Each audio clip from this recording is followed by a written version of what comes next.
नमस्कार दोस्तों, आप सभी का एक बार फिर से स्वागत है IT world Morena YouTube channel में। CPCT 16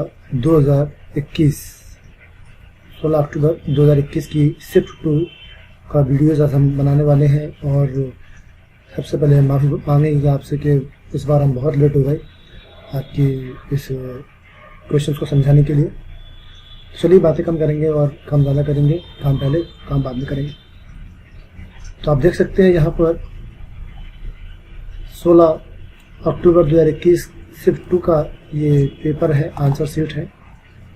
और इसमें कंप्यूटर के क्वेश्चन 52 आते हैं, जिसमें पहला क्वेश्चन जो आपका है वो है the dash is also called the web and it content millions of document. यानी कि निम्न में से ऐसी कौन सी चीज़ है जिसको भी वेब कहते हैं और इसमें अरबों डॉक्यूमेंट या बहुत सारे दस्तावेज होते हैं। तो यहाँ पे वेब पोर्टल, डोमेन, HTTP और वर्ल्ड वाइड वेब दिया हुआ है। तो बहुत सारे वेब पेज जो होते हैं वो वर्ल्ड वाइड वेब पर अवेलेबल होते हैं। तो यहाँ इसका सही आंसर वर्ल्ड वाइड वेब है। ये बेसिक सी चीज़ है, सभी को पता है। इसमें मैं नहीं समझता कि इसमें कुछ हमें समझाने की ज़रूरत है। अगला प्रश्न है, एक खाली स्थान इंटरनेट से जुड़ा कंप्यूटर है जो विशेष वेब सर्वर सॉफ्टवेयर चलाता है और इंटरनेट पर अन्य कंप्यूटर पर वेब भेजता है, उसे क्या कहते हैं?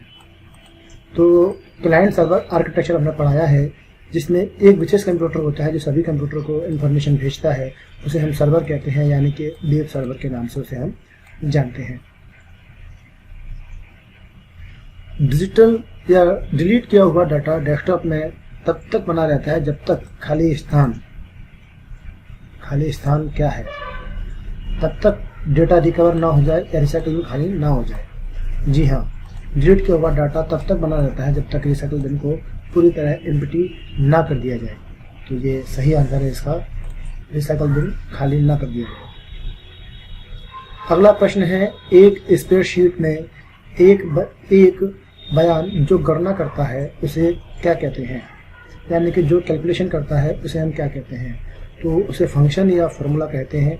तो वो फार्मूला यहाँ पे इसका आंसर दिया है, बिल्कुल सही आंसर है फार्मूला। अगला प्रश्न है, किसी रिलेशनशिप डाटाबेस में दी गई जानकारी को एक डैश में स्टोर किया जाता है। तो जो डाटाबेस होता है, डाटाबेस में इंफॉर्मेशन को हमेशा हम सेव करते हैं एक टेबल के अंदर। तो इसका आंसर है टेबल।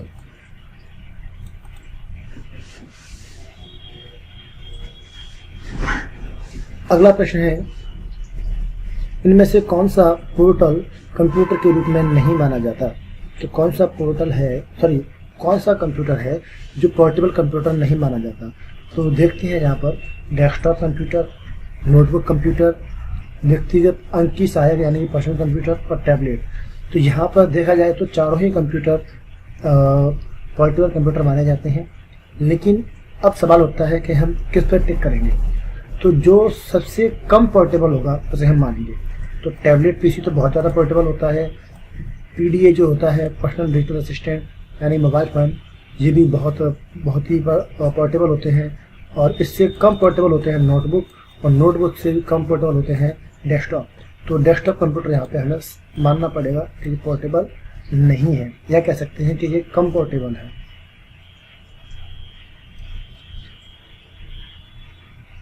यादृच्छिक अभिगम स्मृति मेमोरी में एकत्रित यानी कि रैम में एकत्रित डाटा क्या होता है? ऑटोमेटिक मिट जाता है कंप्यूटर बंद होने पर। बिजली चालू रहने तक रहता है और रैम में बना रहता है, यानी कि कंप्यूटर बंद होने पर डाटा मिट जाता है, या कंप्यूटर जब तक चालू है या बिजली जब तक ऑन है तब तक डाटा इसमें रहता है, बाकी का मिट जाता है। इसके अलावा कोई भी ऑप्शन इसमें सही नहीं है, चारों ऑप्शन गलत है। दिए गए विकल्प में कौन सी मेमोरी चिप नहीं है? तो मेमोरी चिप नहीं है, CMOS मेमोरी चिप नहीं होती। रैम, रोम, कौन सी मेमोरी चिप नहीं है? तो CMOS, रैम, रोम सभी मेमोरी है, लेकिन ASCII कोई मेमोरी नहीं है, बल्कि ये एक कोड होता है जो कि American standard code for information interchange के नाम पर जाना जाता है। और ये डेसिमल नंबर होता है, जो कोई मेमोरी नहीं होती है। तो दोस्तों यहाँ पर CMOS से लेकर के रोम तक तीनों चीज़ें आपकी मेमोरी चिप होती हैं। पहला इलेक्ट्रॉनिक कंप्यूटर ENIAC किसने डिज़ाइन किया था? ये IBM कंपनी के अंदर बनाया गया था और IBM कंपनी का नाम इसमें नहीं दिया हुआ है। तो अब पूछा गया है कि किसने बनाया था, यानी कि साइंटिस्ट का नाम पूछा गया है। तो उसको जे प्रेस्पर लिखा हुआ है, जे प्रेस्पर एक्ट्स और जॉन डब्ल्यू मैकले ने बनाया था। तो जॉन डब्ल्यू मैकले ने इसको मेनली बनाया था। तो जॉन डब्ल्यू मैकले का नाम याद कर लीजिए कि जॉन डब्ल्यू मैकले ने ENIAC को बनाया था, और ये तो साइंटिस्ट के नाम है, हमें याद ही करना पड़ेंगे। ये जॉन डब्ल्यू मैकले ने ENIAC कंप्यूटर को बनाया था, जो कि IBM में काम करते थे। MS एक्सेल विंडो में कौन सा क्षेत्र मान और फार्मूला प्रविष्ट करने देता है, यानी कि कौन सा एरिया है जहाँ पे हम किसी भी वैल्यू को या फार्मूला को एंटर कर सकते हैं एक्सेल के अंदर। तो ये ध्यान रखना, एक्सेल में जब भी काम करते हैं, जिन्होंने काम किया है उन्हें पता होगा कि एक्सेल के अंदर हम जब भी कोई फार्मूला इस्तेमाल करते हैं तो उसके लिए फार्मूला बार का इस्तेमाल किया जाता है। ईमेल क्या है? ईमेल इलेक्ट्रॉनिक मेल होता है, तो इलेक्ट्रॉनिक डिवाइस से संबंधित मेल होता है या इलेक्ट्रॉनिक माध्यम से भेजा गया पत्र संदेश मेल। ये करेक्ट बात है, सेकंड नंबर का ऑप्शन बिल्कुल सही है, ये सही है। इलेक्ट्रॉनिक माध्यम से पत्र संदेश और मेमो का आदान प्रदान करना ईमेल करना कहलाता है। क्वेश्चन 11 हो चुके हैं और 11 क्वेश्चन तक मुझे नहीं लगा कोई भी क्वेश्चन ऐसा हो जो बहुत ही कठिन हो या जिसे समझाना मेरे लिए ज़रूरी हो। विभिन्न ईमेल खातों को ईमेल किसके माध्यम से भेजा जाता है? हम जब भी कोई मेल करते हैं तो वो हमेशा मेल सर्वर या मेल प्रोटोकॉल, ईमेल प्रोटोकॉल के माध्यम से भेजे जाते हैं। तो ईमेल सर्वर बोलते हैं या उसको ईमेल प्रोटोकॉल के नाम से जानते हैं, जिनके द्वारा हम मेल को भेजते हैं दोस्तों। तो ये प्रश्न बार बार भी क्लियर हुआ कि ईमेल भेजने के लिए ईमेल प्रोटोकॉल या ईमेल वेब सर्वर का इस्तेमाल किया जाता है दोस्तों।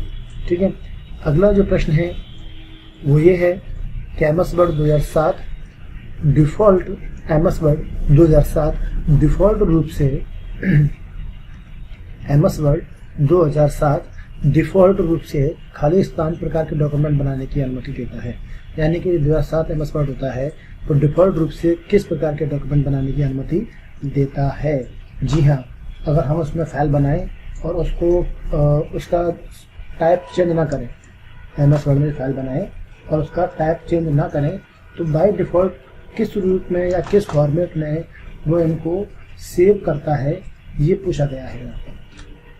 तो ध्यान रखना है हमको, इसमें हम जब भी डॉक्यूमेंट में काम करते हैं तो वो बाय डिफ़ॉल्ट रूप से DOCX यानी कि डॉक्यूमेंट्स फाइल को सेव करता है। ठीक है, निम्नलिखित में से कौन सा सेंट्रल प्रोसेसिंग यूनिट का भाग है? CPU का भाग कौन सा है? ALU, CU दोनों भाग होते हैं, तो CPU के भाग होते हैं ALU और CU। यहाँ पर सही आंसर है ALU। अगला प्रश्न है कि डिस्क पर सभी डिवाइस को मिटाने के लिए किस प्रयोग की जाने वाली कमांड होगी? यानी कि यदि आपको सभी फाइल को मिटाना है तो कौन सी कमांड के द्वारा फाइल को मिटा सकते हैं? तो इरेज, रिमूव, डिलीट कोई नहीं होती, फॉर्मेट के माध्यम से हम डिस्क को फॉर्मेट कर देंगे, मतलब पूरा का डाटा डिलीट हो जाएगा। MS वर्ड 2010 के इंसर्ट रन पर कौन सा विकल्प नहीं है? MS वर्ड के इंसर्ट में कौन सा, 2010 के इंसर्ट टैब में कौन सा ऑप्शन नहीं है? तो इंसर्ट टैब के अंदर सारे वो ऑप्शन आते हैं जो कि कहीं ना कहीं से पेज में मंगाने के लिए ऑप्शन हो। जैसे कि शेप मंगाना चाहते हैं, इंसर्ट में होगा, क्लिपआउट मंगाना चाहते हैं, इंसर्ट में होगा, पेज नंबर मंगाना चाहते हैं, इंसर्ट में होगा। लेकिन थिसोरस नाम का कोई ऑप्शन नहीं है, मंगाया जाता है, बल्कि थिसोरस का मतलब होता है पर्यायवाची देखना। तो पर्यायवाची देखने के लिए इसका इस्तेमाल करेंगे, ना कि मंगाने के लिए। तो मंगाने के ऑप्शन 3 हैं जो कि इंसर्ट में होंगे, और ये ऑप्शन मंगाने का नहीं है जो इंसर्ट में नहीं होगा, किसी और टैब में होगा। ठीक है, ये रिव्यू टैब में आई थिंक होता है। अगला ऑप्शन है खाली स्थान एक विशेष दृश्य और ऑडियो प्रभाव है जिसे पावर पॉइंट में टेक्स्ट या कंटेंट में लागू किया जाता है। यानी कि ऐसा प्रभाव जो कि टेक्स्ट कंटेंट में लागू कर सकते हैं और आवाज़ भी आती है, मोशन भी होता है, तो उसको अपन एनिमेशन इफेक्ट कहते हैं, जो कि ऐसा काम करता है। Active server page script text को सहेजने के लिए कौन सा फाइल फॉर्मेट इस्तेमाल किया जाता है? यानी कि ASP एक्टिव सर्वर पेज के लिए जो फाइल सेव करते हैं वो उसका एक्सटेंशन क्या होता है? ASP होता है। तो .ASP इसका फुल फॉर्म भी इसका यही है, एक्टिव सर्वर पेज, तो फुल फॉर्म इसका ASP है। दाईं ओर से अक्षर को मिटाने के लिए कौन सी की दबाई जाती है? तो इसके लिए डिलीट की दबाई जाती है। यदि कर्सर के दाईं ओर आपको अक्षर मिटाना है तो यहाँ पर हम डिलीट कर की का इस्तेमाल करेंगे। एक ड्रॉप कैप फंक्शन वर्ड के डॉक्यूमेंट में अधिकतम की लंबाई कितनी कर सकते हैं? तो अपन ड्रॉप कैप के अंदर बाय डिफॉल्ट होती है 3 अक्षर की लंबाई और अधिकतम कर सकते हैं हम 10 लाइन की लंबाई।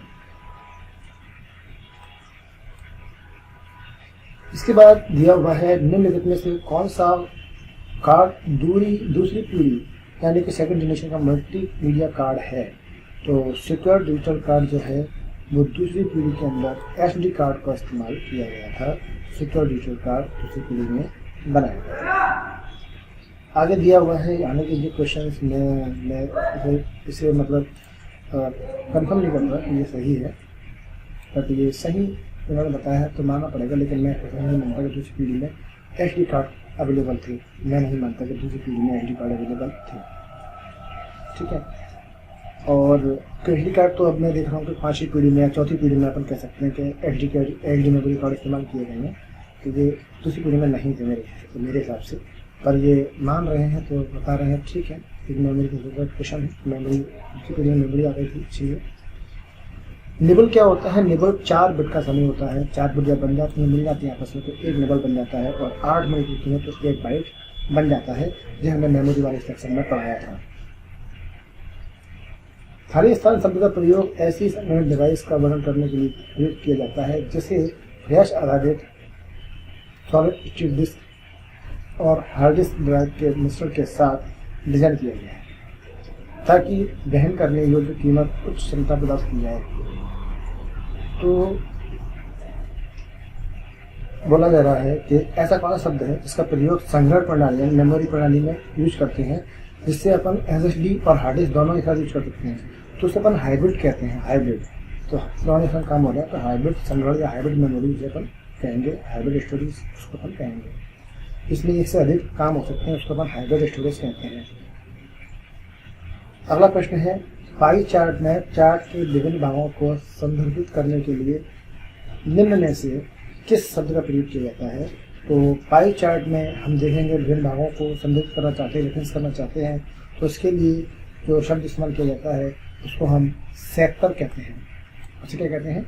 सेक्टर कहते हैं।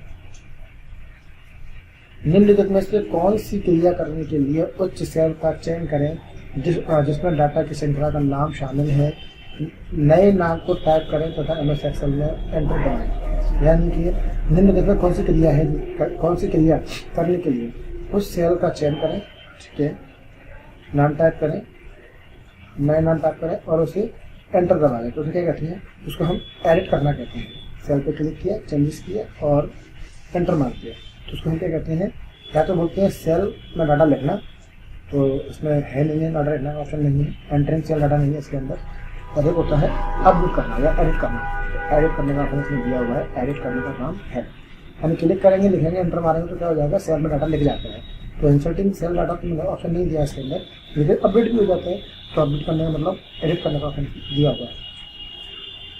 अगला प्रश्न है, निम्नलिखित में से कौन सी घटनाएं एमएस एक्सेल 2013 में चार्ट में संक्षिप्त अक्षरेखा के परिमाप में परिवर्तित range the scale of horizontal axis और चार्ट के संबंध में सही क्रम है? यानी कि निम्नलिखित में से कौन सी घटनाएं हैं जो एमएस एक्सेल 2013 में चार्ट के क्षैतिज आरेख मतलब हो सकता है हॉरिजॉन्टल परिमाप में परिवर्तन करने के लिए सही क्रम है? तो इसके लिए चार्ट पर क्लिक करेंगे सबसे पहले, फिर चार्ट टूल में जाएंगे, फॉर्मेट में जाएंगे और करंट सिलेक्शन ग्रुप में जाकर के फॉर्मेट सिलेक्ट को सिलेक्ट करेंगे। यानी कि यदि आपको चार्ट में कुछ चेंजेस करना चाहते हैं, सबसे पहले चार्ट चुनना पड़ेगा। तो चार्ट सेलेक्ट करने का ऑप्शन है, इसमें भी है, इसमें भी है, इसमें भी है, इसमें भी है। पहला तो ये है कि चार्ट पर क्लिक करेंगे। दूसरा, चार्ट टूल में जाएंगे, तो चार्ट टूल ऑप्शन सबमिट दिया हुआ है। उसके बाद फॉर्मेट में जाएंगे, फॉर्मेट यहाँ पे भी है, यहाँ पे भी है, ठीक है। फिर करंट सिलेक्शन ग्रुप में जाएंगे और ये वाला फॉर्मेट सिलेक्शन में जाएंगे। ऐसा नहीं होता, लेकिन करंट सिलेक्शन में जाते हैं, करंट कहाँ पर जाता है वहाँ जाएंगे, फिर फॉर्मेट करेंगे। तो ये पहला वाला ऑप्शन बिल्कुल सही है दोस्तों।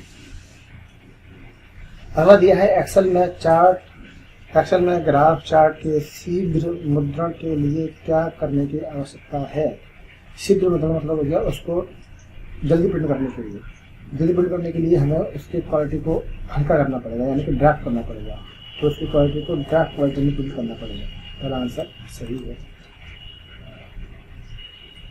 किसी एक्सेल में ऑब्जेक्ट से जानकारी एमएस वर्ड में संग्रहित की गई है तो जानकारी क्या हो सकती है? एक्सेल में ऑब्जेक्ट से जानकारी क्या होती है? तो उसे अपन कहेंगे यदि सोर्स फाइल को संचित किया जाता है तो वैसा ही रहेगा। यदि एमएस एक्सेल में ऑब्जेक्ट की जानकारी वर्ड से संचित की गई, वर्ड से ली गई है तो क्या होगा?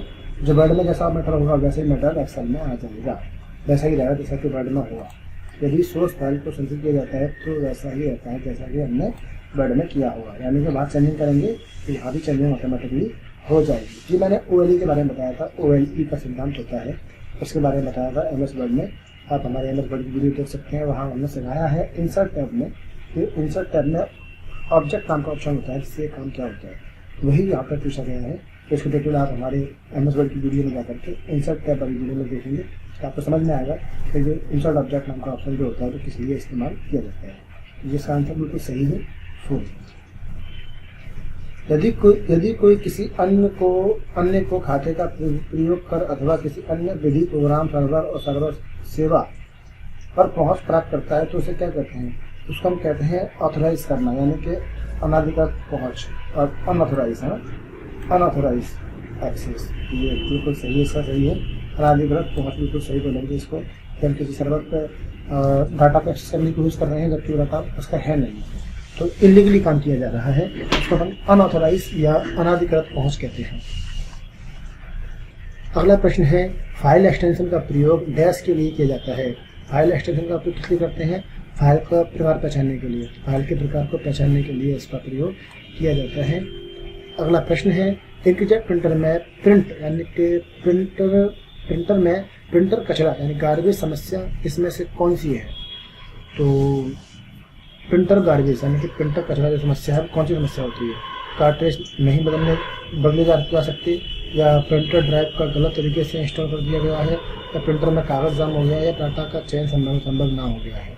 यदि हमने किसी प्रिंटर का ड्राइव गलत तरीके से सेट कर दिया है, इंस्टॉल कर दिया है, तो उसको हम बोलेंगे प्रिंटर गार्बेज प्रॉब्लम। यदि किसी प्रिंटर का ड्राइव जो है गलत तरीके से इंस्टॉल कर दिया जाए तो उसे हम प्रिंटर गार्बेज प्रॉब्लम कहते हैं। ठीक है, इसे आप समझ लीजिए, याद कर लीजिए। 3D प्रिंटर सबसे पहले किसके द्वारा विकसित किया गया था? ये चार्ल्स हॉल, ये आप नाम याद करना पड़ेंगे आपको, अच्छा नाम सामने आ गया है, इसे नोट कर लीजिए आप लोग। चार्ल्स हॉल के नाम से ये नाम है जिन्होंने 3D प्रिंटर को डेवलप किया है। ठीक है, चार्ल्स हॉल, ये नाम याद कर लीजिए, बहुत इंपॉर्टेंट नाम भी है, आगे कई बार एग्जाम में पूछा जाएगा 100%। मैक में फंक्शन कुंजी खाली स्थान का प्रयोग किए बिना शायद डिफ़ॉल्ट रूप से काम नहीं कर सकते, तो कौन सी फंक्शन की होती है? तो अगर हम मैक में काम करते हैं, आजकल ये विंडोज़ कीबोर्ड में भी आता है, विंडोज़ कीबोर्ड में आप देखेंगे FN एक बटन आता है FN, उसको नहीं दबाएंगे हम तो हम फंक्शन की का इस्तेमाल नहीं कर सकते। तो FN को दबाए बिना हम फंक्शन की इस्तेमाल नहीं कर सकते हैं। तो FN की होती है जो मोस्टली मैक कंप्यूटर में आता है, लेकिन आजकल विंडोज़ कीबोर्ड में भी आपको देखने मिल जाएगा। साइड में कंट्रोल के बगल से FN बटन आने लग गया है आजकल नए लैपटॉप में, तो वो ये इसीलिए होता है कि इसे दबाएंगे नहीं तो फंक्शन की काम नहीं करेंगे। यदि हम टैब्लॉइड पेज आकार की चौड़ाई को ऊंचाई का परस्पर विनिमय इंटरचेंज कर देते हैं तो वह किस में बदल जाता है? अगर हमने if we interchange the wide और height of the tablet page, एक टैबलेट पेज है, उसको हमने हाइट को विड्थ को हाइट में एक्सचेंज कर दिया है, इंटरचेंज कर दिया है, तो जो रिजल्ट आएगा उसे क्या बोलेंगे? उसको हम लैडर बोलते हैं। उस पेज को क्या बोलते हैं अपन? लैडर, यानी कि लेजर उस पेज को कहा जाता है। विभिन्न प्रकार की स्पेसिंग क्या है? विभिन्न प्रकार की स्पेसिंग जो होती है उसे क्या कहते हैं? लाइन स्पेसिंग कहते हैं, लेटर स्पेसिंग कहते हैं, वर्ड स्पेसिंग कहते हैं। बिल्कुल वर्ड स्पेसिंग का मतलब अपन कर्निंग कह सकते हैं, कर्निंग होती है तो उसको हम लाइन स्पेसिंग कहते हैं। लाइन स्पेसिंग नाम का ऑप्शन इसमें एक ही है। अब वैसे भी लेटर स्पेसिंग नाम की कोई चीज़ नहीं होती है, इसलिए यहाँ पर आंसर सही होगा लाइन स्पेसिंग, लेटर स्पेसिंग और वर्ड स्पेसिंग और सेंटेंस स्पेसिंग जो होती है, जो सब आपकी जो होंगी वो सब चीज़ें आपकी विभिन्न प्रकार के स्पेसिंग के एग्जाम्पल माने जा सकते हैं। और इसके बाद अगर हम बात करते हैं तो चलिए आगे देखते हैं।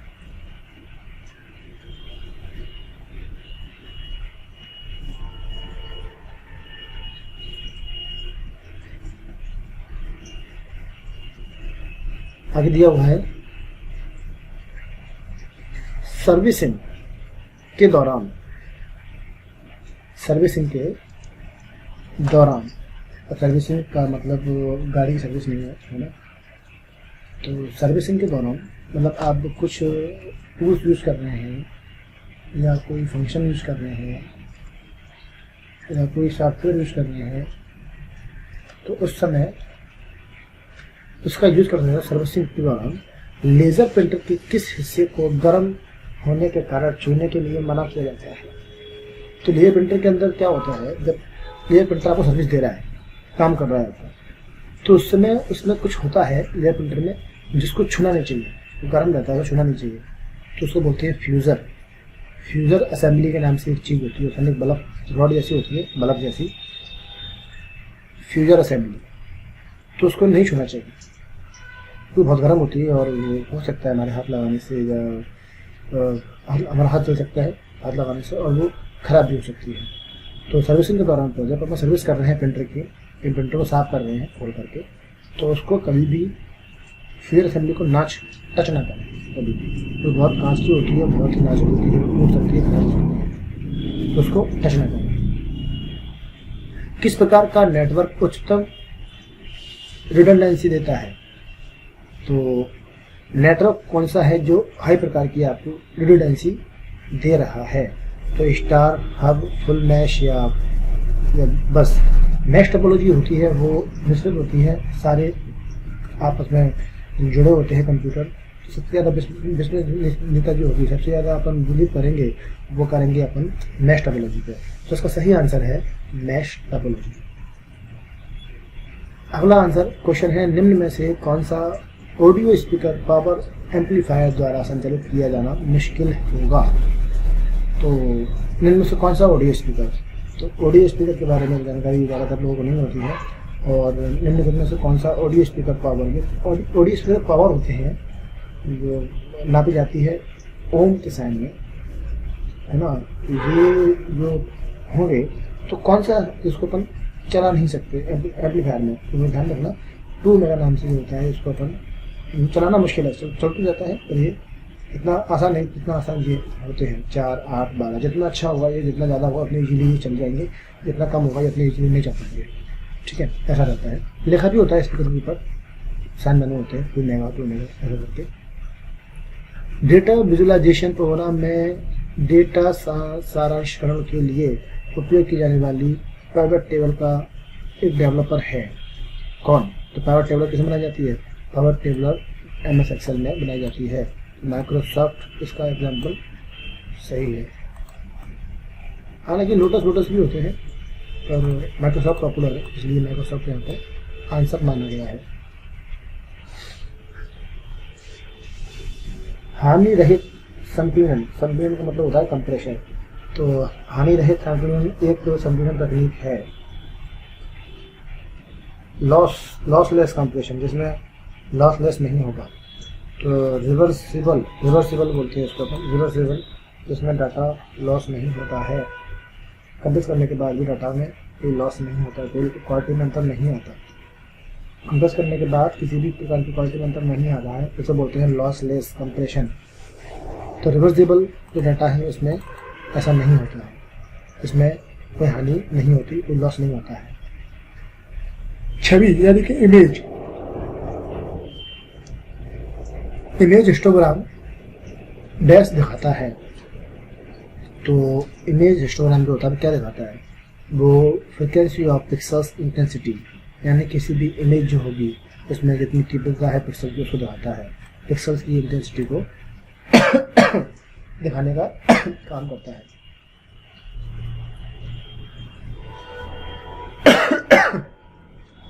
आंतरिक नेटवर्क और इंटरनेट के बीच सुरक्षित पहुंच कौन प्रदान करता है।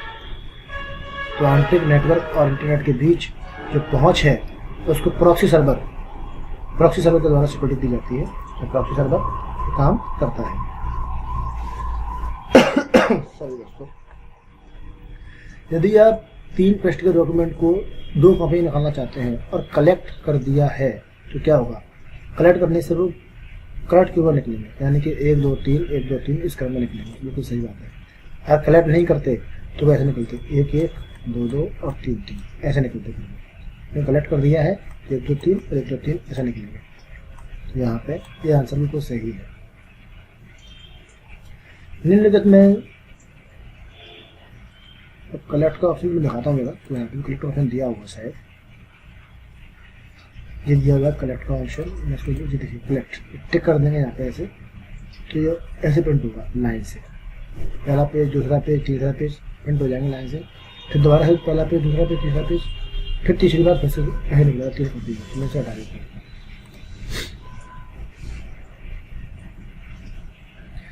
निम्नलिखित में से 64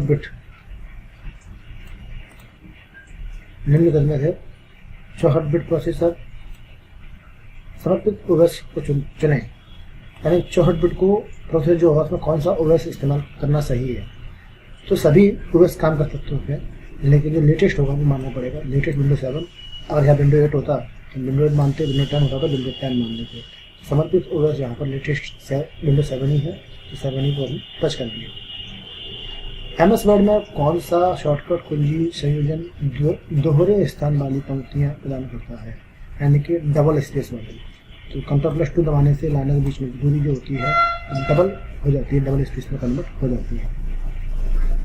यदि PC चालू करने के बाद मॉनिटर काम नहीं कर रहा हो तो समस्या क्या हो सकती है? मॉनिटर बंद नहीं है, तुरंत ऐसा नहीं होता। मॉनिटर प्लग इन है, ऐसा भी नहीं है, प्लग लगा चालू होना चाहिए। मॉनिटर PC जुड़ा हुआ है, ये जुड़ा हुआ है तो चलना चाहिए। मॉनिटर चालू नहीं है, या मॉनिटर प्लग इन नहीं है, या मॉनिटर PC कनेक्ट नहीं है, ये समस्या हो सकती है अगर मॉनिटर चालू नहीं है। तो ये पूछा गया है कि PC चालू होने के बाद भी मॉनिटर चल नहीं रहा तो क्या समस्या हो सकती है। तो हो सकता है कि मॉनिटर चालू ना हो सकता है कि मॉनिटर प्लग इन ना हो सकता है कि मॉनिटर PC से कनेक्ट ना हो। ठीक है, तो ये तीनों समस्याएं हो सकती हैं, ये नहीं होंगी। MS ऑफिस में चयनित पाठ या ऑब्जेक्ट की प्रतिलिपि बनाने के लिए आपको की जाने वाली शॉर्टकट कौन सी होगी? तो कॉपी बनाने के लिए Ctrl+C का इस्तेमाल किया जाता है। यूनिक्स में कोई भी प्रोसेस को किल करने के लिए डिस्क कमांड का इस्तेमाल किया जाता है। किसी प्रोसेस को किल करना है, मतलब किल मतलब बंद करना है, खत्म करना है, तो खत्म करने के लिए किल कमांड का इस्तेमाल किया जाता है। प्रोसेस को रोकने के लिए हम यहाँ पे किल कमांड इस्तेमाल करते हैं लिनक्स में या यूनिक्स में।